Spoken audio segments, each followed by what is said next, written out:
السلام علیکم، صبح بخیر، گڈ مارننگ. آپ دیکھ رہے ہیں باخبر سویرا. میں ہوں آپ کے ساتھ مدیحہ نقوی اور میں ہوں شفاعت علی. خواتین حضرات، ایک بار پھر کل کراچی میں بارش ہوئی اور ایک بار پھر کراچی ڈوب گیا. کل کراچی کے مختلف علاقوں میں زیادہ بارش نہیں ہوئی، لیکن جو ندی نالے ہیں وہ ابل پڑے اور اس کی وجہ سے کراچی میں ندی نالوں کے اطراف میں جتنی آبادیاں ہیں وہ تمام متاثر ہوئیں. اور آج بھی جب میں صبح آفس آ رہا تھا تو سڑک پہ اتنا کیچڑ تھا اور گاڑیاں پھنسی ہوئی تھیں. لگتا ہے کہ یہ صورتحال اب پتہ نہیں کیسے نالے صاف کرنے ہیں کہ یہ قابو میں نہیں آ رہی. ابھی بھی ہم آپ سے بات کریں تو باہر بہت زور سے بارش بھی ہو رہی ہے، زوردار بارش ہو رہی ہے. اور کل یہ بھی ہم نے دیکھا شفاعت کہ کراچی میں 2-3 دن بارش ہوتی ہے اور پورے سال کے 365 دن کی جو کارکردگی ہوتی ہے ایڈمنسٹریشن کی اور صوبائی حکومت کی، وہ بالکل ایکسپوز ہو جاتی ہے. ڈرینیج کے حوالے سے کچھ بھی نہیں کیا جاتا ہمیشہ سے. اور شفاعت آپ خود سوچیں، گھروں میں 3-4 فٹ پانی جو آیا ہے، اس کے ساتھ وہ سیوریج کا پانی بھی آیا ہے. اب آپ خود سوچ لیں کہ ان گھروں میں کتنا تعفن ہوگا. جو علاقے ایک طرح سے ڈوب بھی گئے ہیں، وہاں کے ہم نے اسپیشلی کل ایک اسکول کے مناظر میں دیکھے جہاں پہ مدرسے میں بچیاں جب پڑھنے کے لیے گئی ہوئی تھی، وہاں پہ جب بچیوں کو ریسکیو کیا گیا تو وہاں پہ کچرا ساتھ میں کتنا زیادہ تھا اور کہاں تک پانی تھا شفاعت. تعفن سے بھی، اور دوسرا بعد میں آپ سوچیں جب پانی اندر جائے گا تو کتنی بیماریاں لائے گا. جی جناب، یہ ساری صورتحال کراچی کے اس حوالے سے تو ہم بات کریں گے ہی. کراچی کی صورتحال پہ اب ملک میں سیاست بھی گرم ہو گئی ہے اور اس حوالے سے بھی پی ٹی آئی کا اور پیپلز پارٹی کا اب ایک جو ہے نا لفظی نوک جھونک کو ہلکا پھلکا جاری ہے. اس کے حوالے سے بھی بات کریں گے، مگر سب سے پہلے کہاں جا رہے ہیں؟ Top stories.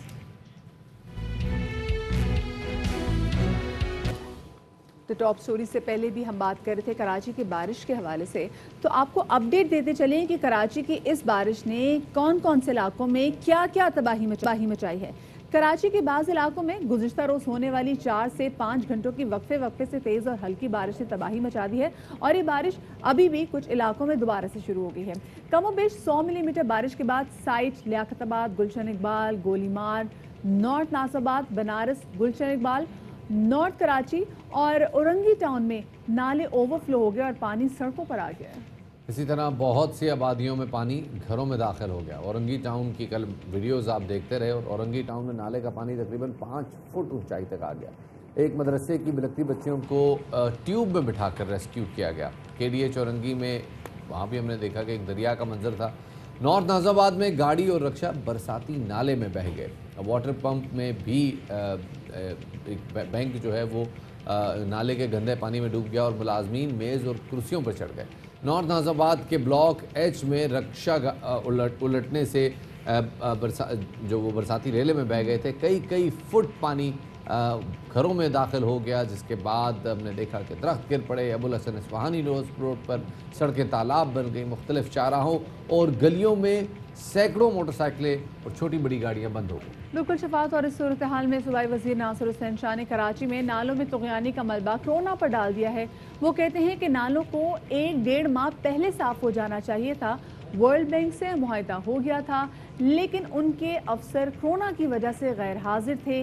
کے ایم سی کو ہر سال نالے صاف کرنے کے 40 سے 50 کروڑ تک دیتے رہے ہیں، لیکن اس حوالے سے کوئی کام نہیں کیا گیا. ناصر حسین شاہ صاحب کا کیا کہنا تھا، آپ کو سنواتے ہیں. 30 کروڑ 35 کروڑ 50 کروڑ ہم دیتے تھے کہ بھائی یہ صفائی ہو. سندھ گورنمنٹ کی طرف سے ان کو ملتا تھا. ایم او یو کرایا لوکل گورنمنٹ کی طرف سے ورلڈ بینک سے کہ نالوں کی صفائی، پھر ان کا پراپر سسٹم. ایشو یہ تھا کہ یہ 1-1.5 ماہ پہلے ہو جانی چاہیے تھی، کیونکہ ورلڈ بینک کا پروجیکٹ تھا اور وہ کووڈ-19 کی وجہ سے جو ان کے افسر ہیں وہ آ نہیں رہے تھے.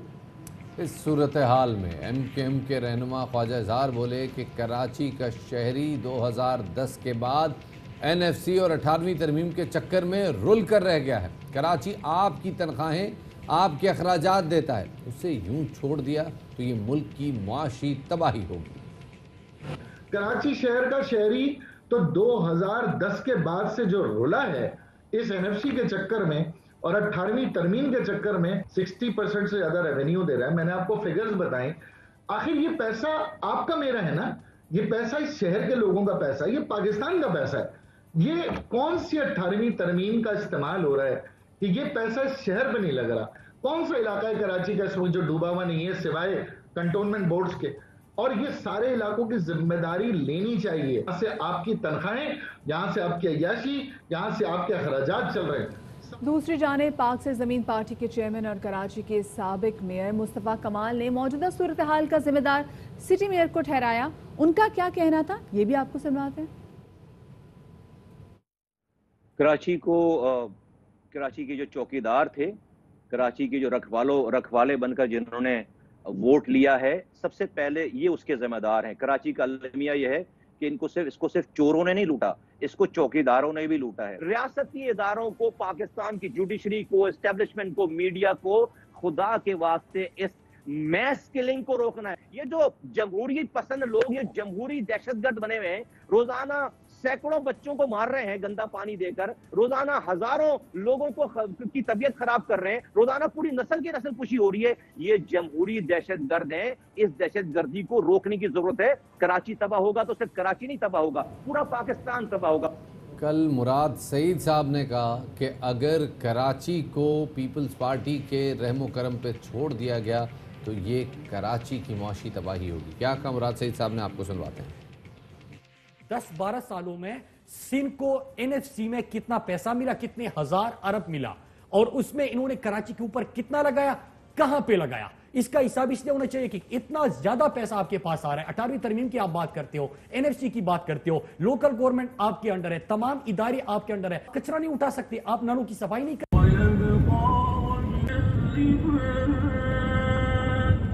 صورتحال میں سندھ کے وزیر تعلیم اور پیپلز پارٹی کے رہنما سعید غنی کا کہنا ہے کہ شہر میں کام کرنے کا موقع بانی متحدہ کے سیاست سے جانے کے بعد شروع ہوا. اس سے پہلے MQM لندن جیسی پارٹی کی موجودگی میں کام کرنے کا موقع ہی نہیں مل سکا. کیا کیا سعید غنی نے، آپ کو سنواتے ہیں. جیسے کراچی کل جیسے بارش میں ڈوبا، گجر نالے پہ لوگ گھنٹوں پھنسے رہے. ایک شہری کے صبر کا پیمانہ لبریز ہوا تو اس نے دل کی بھڑاس نکالی اور دعائی دیتے ہوئے کہا کہ اگر رینجرز اہلکار مدد کو نہ پہنچتے تو اس علاقے میں بڑی تباہی ہوتی اور یہ صورتحال جمہوریت کا راگ اپنے والوں کے منہ پر تماچا ہے. یہ حال ہے گجر نالے کا. صبح 9 بجے سے کراچی شہر میں نکلا ہوا ہوں، تقریباً 1 بجے سے میں شہر میں پھنسا ہوا ہوں. یہ حال دیکھیں آپ. یہ اگر پاکستان رینجرز نہ ہوتی تو شاید ابھی ہم اس علاقے سے نکل بھی نہیں سک رہے ہوتے. آپ جس پاک افواج کا بولتے ہیں لوگ کہ پاک افواج اس ملک پہ راج کر رہی ہے، اس ملک پہ راج کر رہی ہے، یہ دیکھ لیں، یہ حال دیکھیں آپ. یہ دیکھیں، یہ پاکستان رینجرز کے اہلکار عیدی کی جیکٹ پہن کے یہاں پر لوگوں کی مدد کر رہے ہیں. یہ یہاں پر جو کھڑے ہیں یہ مزدوری کرتے ہیں، یہ پیسہ کما کے دیتے ہیں اس ملک کو چلانے کے لیے.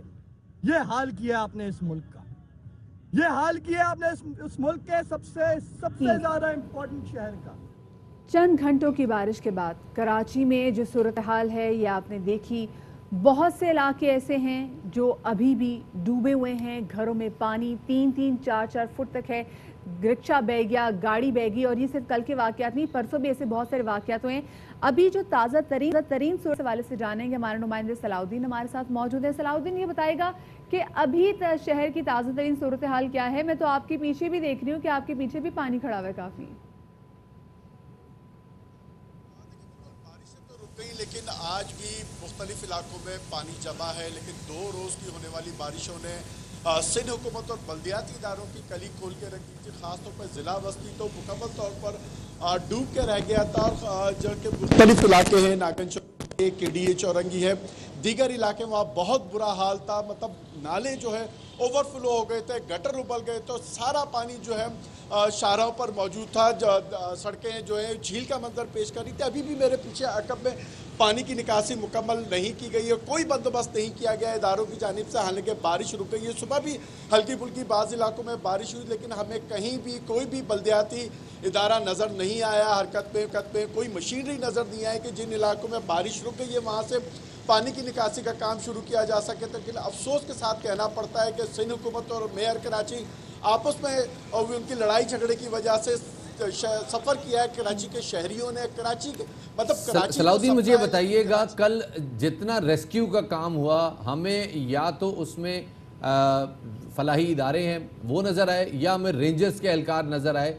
ہمیں کوئی صوبائی ریسکیو کا کوئی اہلکار نظر نہیں آیا جو لوگ جن کی گاڑیاں بہہ گئی تھیں، جو گاڑیوں میں پھنسے ہوئے تھے، ان کو ریسکیو کر سکتا. یہ کیا صوبائی طور پہ کوئی ہمارے پاس ایسا ریسکیو کا کوئی ادارہ نہیں ہے جو ایسے موقع پہ باہر آئے جیسے سول ڈیفنس کے ادارے ہوتے ہیں؟ بالکل سارے ریسکیو ادارے ہیں سندھ حکومت کے بھی، بلدیہ عظمیٰ کراچی کی بھی، لیکن افسوس کے ساتھ کہنا پڑتا ہے کہ کوئی ادارے نظر نہیں آئے سوائے سماجی تنظیموں کے، یا ایک رینجرز کو ہم نے دیکھا مختلف شاہراہوں پہ علاقوں میں لوگوں کی مدد کر رہی تھی، گاڑیاں پھنسی ہوئی تھیں ان کو نکال رہی تھی، لیکن کہیں پہ بھی کوئی حکومتی مشینری نظر نہیں آئی. نہ ہی اس کے ساتھ ساتھ یہ بھی کہ جن لوگوں کو عوام نے منتخب کیا تھا، بلدیاتی نمائندے ہوں یا ارکان اسمبلی ہو، کوئی بھی ہمیں سڑکوں پر دکھائی نہیں دیا. سب نے اپنی سیاست چمکائی، پیپلز پارٹی والے نکلے فوٹو سیشن کے لیے، ایسی جگہوں پہ گئے جہاں پانی صاف تھا، لیکن ضلع وسطی کی ہم بات کریں تو وہاں کوئی بھی نہیں پہنچا تھا. بہت برا حال تھا ضلع وسطی کا، اور آج بھی ابھی بھی بعض جو مضافاتی علاقے ہیں، اورنگی ٹاؤن ہے، دیگر علاقے، وہاں بھی گلی محلوں میں بہت برا حال ہے، گندگی ہے، اور پانی بارش کا پانی وہاں پر جمع ہے، وہاں کی پانی کی نکاسی کا عمل شروع نہیں کیا جا سکا ہے. تو یہ بڑا شہر ہے جسے معاشی ہب کہا جا سکتا ہے، صنعتی شہر کہا جا سکتا ہے، اس کا بہت برا حال ہے. کسی نے اس پہ کوئی توجہ نہیں دی. عموماً یہ ہوتا ہے کہ 3 سے 4 مہینے قبل ہی نالوں کی صفائی کا کام شروع کر دیا جاتا ہے، چاہے وہ بڑے نالے ہوں یا چھوٹے نالے ہوں. یہ تمام تر اس کی صفائی ذمہ داری ہے بلدیہ عظمیٰ کراچی کی ہے. بلدیہ عظمیٰ کراچی کو بقول ناصر شاہ کے کہ انہوں نے فنڈ بھی دیے ہیں، کروڑوں روپے دیے ہیں، تو آیا اگر فنڈ دیے تو وہ کہاں چلے گئے؟ بلدیہ جو ہے وہ کے ایم سی پہ ڈال دیتی ہے، کے ایم سی وہ بلدیہ دیتی ہے. اور مسلسل جب میئر وسیم اختر صاحب سے بات کریں تو انہوں نے کہا کہ جو ان کے پاس تو اختیارات نہیں ہے، ساتھ میں پھر وہ یہ بھی کہتے ہیں کہ جی یہ کام تو نالے صاف کرانا تو صوبائی حکومت کا کام ہے. اب ان تمام تر سیاسی بیانات میں رول عوام گئے، اور جو آپ نے سڑکوں کی صورتحال آپ نے دیکھی. بہت شکریہ صلاح الدین ہمارے رپورٹر جو ہیں وہ ہمیں تمام تر صورتحال سے آگاہ کر رہے تھے. اور کل جب سعید غنی صاحب سے بات کی کہ جی آپ کے پاس اتنے عرصے حکومت رہی ہے، پاکستان پیپلز پارٹی کے انڈر سندھ رہا ہے، تو انہوں نے کیا کیا ہے، تو انہوں نے جو سارا ملبہ تھا وہ M Q M Pakistan, in fact M Q M London کے اوپر ڈال دیا کہ جی ان کی وجہ سے ہم یہاں پہ کام نہیں کرا سکے. اور اسی والے سے ہم بات کریں گے. ہمارے ساتھ موجود ہے کراچی سے تحریک انصاف کے رکن صوبائی اسمبلی خرم شیر زمان صاحب، ان کو شامل گفتگو کریں گے. السلام علیکم خرم صاحب، بہت شکریہ آپ کا کہ آپ نے ہمیں وقت دیا. خرم صاحب، 2 دن میں ابھی یہ بارش ہوئی ہے صرف، اور 2 دن میں 365 دنوں میں جو ایڈمنسٹریشن نے کیا ہے وہ تمام تر چیزیں ایکسپوز ہو گئی ہیں. یہ ہوگا کیا کراچی کا؟ اچھا دیکھیں، مزے کی بات ہے، ہم دعائیں کرتے ہیں مسجدوں میں، اسمبلی میں، ایوان میں دعائیں کرتے ہیں کہ یا اللہ تعالیٰ پانی کی صورتحال بہت خراب ہے، ہمیں بارش عطا فرما تاکہ صورتحال اچھی ہو. گرمی بہت زیادہ، بارش ہو جائے. اور جب بارش ہوتی ہے کراچی کے اندر آپ دیکھیں ہمارا کیا حال ہو جاتا ہے. دیکھیں کچھ چیزوں کو ہم بالکل کلیئر کر لیں کہ 18ویں ترمیم کے بعد سندھ حکومت کے علاوہ اور کسی کا کام نہیں ہے پانی کے بارش کے پانی کو کنٹرول کرنا، چاہے وہ پینے کا پانی ہو چاہے وہ سیوریج کا پانی ہو، کیونکہ تینوں کے چیئرمین جو ہیں وزیر اعلیٰ مراد علی شاہ صاحب ہیں. تو یہ تو کلیئر ہو جائے کہ ذمہ داری کس کی ہے. اس کے بعد آپ دیکھیں کہ 12 سال سے جب سے پیپلز پارٹی کی حکومت ہے، ہر سال کروڑوں روپے دیے جاتے ہیں نالوں کی صفائی کے لیے. کہیں دنیا میں آپ نے آج تک سنا کہ ایک ہی کام کے لیے کروڑوں روپے ہر سال دیے جائیں؟ ایک دفعہ کاش ہی صحیح نالے بنا لیتے. And on top of it اس دفعہ ان کو $8 ملین ملے ہیں ورلڈ بینک سے گرانٹ ملی ہے، اور ورلڈ بینک نے ان کو پیسہ دیا ہے کہ خدارا اپنے نالوں کو صاف کر لو، یہ اوور فلو ہوتے ہیں، لوگوں کے گھروں میں پانی آتا ہے جب بیماریاں اور زیادہ بڑھ جاتی ہیں. اب ان کے ساتھ کیا ہونے والا ہے؟ ان کے خلاف عالمی ادارے جو ہیں تحقیقات شروع کرنے والی. ورلڈ بینک ان کے خلاف تحقیقات شروع کرے گی کہ جو گرانٹ آپ کو نالوں کے لیے دی تھی وہ گئی کام. اب میں آپ سے اب کتنے سالوں سے یہاں پہ ایئر وائی پہ شوز کر رہے ہیں، کبھی آپ کو یاد ہے آپ نے کتنے شوز کر لیے بلوچستان کے کسی شہر کے لیے، پنجاب کے کسی شہر کے لیے، کے پی کے کتنے شہر کے لیے؟ لیکن کیا ہر مصیبت صوبے سندھ کے اندر ہوتی ہے؟ جب کرپشن کی بات آتی ہے تو سب سے زیادہ صوبے سندھ کی بات ہوتی ہے. بارش میں لوگ ڈوبتے ہیں صوبے سندھ کی بات ہوتی ہے. بیماریاں آتی ہیں صوبے سندھ کی بات ہوتی ہے. ہیلتھ کے نظام ہو. اب آپ اندازہ لگائیں، یہ نالائق کہہ رہے ہیں کہ کووڈ کی وجہ سے، کل ان کے منسٹر فرما رہے تھے کہ کووڈ کی وجہ سے ہم نالے نہیں صاف کر سکے. کین یو بلیو اٹ کہ کورونا کی وجہ سے ان کے نالے صاف نہیں ہوئے؟ تو بھائی 1.25 ارب روپے کہاں گئے؟ پھر اس کا حساب دے دو. کہیں ایک بات تو کر لو، اگر آپ کووڈ کی سے نہیں کر سکے تو ہمیں 1.25 ارب واپس کر دو. نہ انہوں نے صفائی کری، نہ انہوں نے کام کرا. اب دیکھیں یہ ان کا سیزن ہے، جیسے عید آتی ہے نا، بکرا عید آئی تو جانوروں کا، بکروں کا سیزن ہے، بکرے بکیں گے. یہ ان کا سیزن ہے. جب بارش آتی ہے یہ ساری پریشانیاں ہوتی ہیں، ان کو اور کروڑوں روپے ملیں گے. ہر ڈسٹرکٹ کے کمشنر کو کروڑوں روپے ملیں گے، ان کی گورنمنٹ کو کروڑوں روپے کی گرانٹ ملے گی. پھر وہ پیسہ غائب ہو جائے گا. ہر سال اربوں روپے چھپتے ہیں آڈیٹر جنرل آف پاکستان کی ان کی بے ضابطگیوں کے اوپر. اور آپ یقین کریں گی کہ اس کے اندر یہ زکوٰۃ کا بالکل آپ نے ڈپارٹمنٹ بھی صحیح ہے، نشاندہی کی ہے۔ زکوٰۃ میں بھی ان کی زمان بے صاحب ہمارے ساتھ اس وقت سابق ایڈمنسٹریٹر کراچی فہیم زمان صاحب موجود ہیں، ان کو شامل گفتگو کرتے ہیں۔ سر بہت شکریہ وقت دینے کے لیے۔ سر کیا واقعی امپاسبل ہے کراچی کے نالے صاف کرنا، اور کیا ہر سال 50 کروڑ روپے دینے کی ضرورت ہے سندھ گورنمنٹ کی جانب سے کراچی کے بلدیہ کے اداروں کو؟ دیکھیے 2-3 چھوٹے مسئلے ہیں جن کو سمجھنے کی ضرورت ہے۔ دیکھیے پہلی بات تو یہ کہ کراچی ایک فلیٹ شہر ہے۔ کراچی سطح سمندر سے سوراب گوٹ تقریباً 114 فٹ کی ہائٹ ہے۔ یہ تقریباً 1 کلومیٹر میں 2 میٹر بنی، یہ بہت ہی فلیٹ شہر ہے۔ کراچی میں جب بھی بہت میسو کلاؤڈ برسٹ ہوگا، کراچی میں پانی آپ کتنی نالے صاف کر دیں، اس پانی کو نکلنے میں ایک وقت لگے گا، یہ پہلی بات۔ اور یہ میونخ میں بھی ہوتا ہے، یہ لندن میں بھی ہوتا ہے، یہ ساری جگہوں پہ ہوتا ہے۔ ایک بات تو یہ۔ دوسری بات یہ کہ ہم نے اوور دی ایئرز جو نیچرل ڈرینیج سسٹم تھا، جو اسٹارم واٹر ڈرینز تھے، جو برساتی نالے تھے، ان کو ہم نے انکروچ کر لیا۔ ہم نے ان کے اندر کچی آبادیاں بنا لی ہیں، ہم نے اس کے اندر سارے، اگر آئی ایم شیور کہ آپ کے وقت سے پہلے کی بات ہے، 1976-77 میں کراچی میں بارش ہوئی تھی تو لیاری ندی سے پانی نکل کے پورا لیاری ڈوب گیا تھا، بندر روڈ کے اوپر کشتیاں چل رہی تھیں۔ تو یہ تو ہے، ڈیپینڈ کرتا ہے کہ کتنی میگنیٹیوڈ۔ اچھا دیکھیے کراچی کا بڑا مسئلہ نالوں کی صفائی یا اس کا نہیں ہے، کراچی کا بڑا مسئلہ اچھا صاحب نے کہا تھا ہمیں کہ معذرت فہیم صاحب، ایک مسئلہ کراچی میں یہ بھی ہے کہ ان نالوں کے پاس جو کچی آبادیاں بھی ہیں نا، اگر ان کو بھی ویکیوٹ کرانے کی کوشش کی جائے، وہاں سے بھی ان کو انکروچمنٹ کو ہٹانے کی کوشش کی جائے تو اس پہ بھی سیاست شروع ہو جاتی ہے۔ نہیں، دیکھیے مسئلہ بنیادی بات یہ ہے کہ کراچی کا مسئلہ گورننس کا مسئلہ ہے۔ یہ ساری چیزیں جس کی آپ لوگ پوائنٹ آؤٹ کر رہے ہو، یہ گورننس کے مسائل ہیں۔ کراچی میں آپ گورننس ٹھیک کر لیجئے، لوگوں کو امپاور کر دیں۔ کراچی میں 247 یونین کاؤنسلز ہیں، 1020 وارڈز ہیں۔ آپ اقتدار یوسیز کو اور وارڈز کو کیجئے، اور پوری دنیا میں ہوتا ہے۔ جو آپ لوکل گورنمنٹ کی بات کرتے ہیں، اب آپ chief minister Sindh civil engineer ہیں، یہ سر جو آپ بات پوائنٹ آؤٹ کر رہے ہیں، کراچی میں 17 ادارے ایسے ہیں جو کہ کسی نہ کسی طرح میونسپل کے کام سے ریلیٹڈ ہیں۔ وہ 17 ادارے کیسے آن بورڈ آ سکتے ہیں، یا کیسے انہیں ایک میئر کے نیچے دیا جا سکتا ہے؟ اس پہ تو کبھی پولیٹیکل ول ہی نظر نہیں آئی ہمیں۔ نہیں، دیکھیے ہر مسئلے کا ایک حل ہوتا ہے۔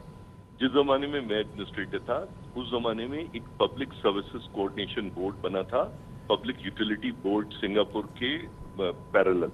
اس کے اندر چیف سیکرٹری کے انڈر سارے اداروں کے جو چیفز تھے وہ آ کے بیٹھتے تھے، اور یہ 15 دن سے 1 مہینے میں پبلک سروسز کوآرڈینیشن بورڈ کی میٹنگ ہوتی تھی۔ دیکھیے معذرت کے ساتھ کراچی شہر جو ہے اس کے اندر شہری رہتے ہیں، بس شہری ادارے ہونے چاہیے۔ یہاں پر پی آئی اے کے ادارے ہیں، سول ایویشن کے ادارے ہیں، ریلوے کے ادارے ہیں، فوج کے ادارے ہیں۔ ان میں سے تو کوئی کراچی کے شہریوں کو امپاور نہیں کرے گا۔ میں آپ کو یہ عرض کر رہا ہوں نا۔ اچھا جب تک آپ کراچی کے اندر اقتدار کو منتقل نہیں کرتے نچلی سطح پہ، اور اقتدار کے مراد وسائل اور ذمہ داری ہوتا ہے، اور یہ ساری دنیا میں ہوتا ہے۔ میں گریک یا لیٹن زبان نہیں بات کر رہا، ٹھیک ہے؟ جب تک آپ نہیں کرو گے، آپ ایک دوسرے کو گالیاں دیتے رہو۔ خرم شیر زمان صاحب کی طرف میرے خیال میں یہ معاملہ لے کے چلے جاتے ہیں۔ خرم شیر زمان صاحب، یہ کراچی کے جتنے ادارے ہیں، اگر ایک بورڈ بنا دیا جائے اور اس بورڈ کے ذریعے ان سب کو متحد کر دیا جائے، کیا آپ کی جماعت یہ موشن سندھ اسمبلی میں لا سکتی ہے؟ آلریڈی ایگزسٹ کرتا ہے۔ نہیں دیکھیں بات غلط نہیں کر رہی ہے، ان کی بات ٹھیک ہے، لیکن میرا سوال ہے کہ یہ کرے گا کون؟ کیا آپ سمجھتے ہیں کہ سندھ حکومت یہ کام کرے گی؟ سندھ حکومت تو اپنا ایک جو ہے نا ایک پراپرٹی ٹیکس دینے کو تیار نہیں ہے۔ ہم تو یہ 12 سال سے ہم یہ کہہ رہے ہیں نا، پیپلز پارٹی کی حکومت کو 12 سال ہو گئے ہیں، 5 دفعہ اقتدار کے اندر آ گئی ہے۔ اگر آج نالوں کے اوپر جو ہیں وہ اپارٹمنٹ بن گئے ہیں یا قبضے ہو گئے ہیں، اس کی ذمہ دار تحریک انصاف تو نہیں ہے۔ جو ذمہ دار ہیں ان کو ذمہ داری ٹھہرانی پڑے گی۔ لیکن دیکھیں میں آپ سے ایک بات کا جواب دوں۔ جی آپ بولیے۔ دیکھیے سندھ کے اندر 2 فیڈرل نمائندے ہیں، 3 کہہ لیجیے۔ ایک چیف سیکرٹری ہوتا ہے، ایک آئی جی ہوتا ہے، اور ایک گورنر ہوتا ہے، ٹھیک ہے؟ یہ فیڈرل اپوائنٹیز ہیں۔ چیف سیکرٹری کے انڈر پروونشل اور فیڈرل تمام ادارے بیٹھ سکتے ہیں، ان کو بیٹھنا چاہیے، ٹھیک ہے نا؟ چاہے وہ ڈی جی رینجرز ہوں، چاہے وہ ڈی ایچ اے کا ایڈمنسٹریٹر ہو، چاہے وہ ڈی ایس ریلویز ہو، ان سب کو، یا میئر کراچی ہو۔ چیف سیکرٹری کے اندر اگر کوئی public service coordination board exist کرتا ہے تو اس کے ماتحت ان سب کو، یا کم سے کم اس کے ساتھ ایک ٹیبل پہ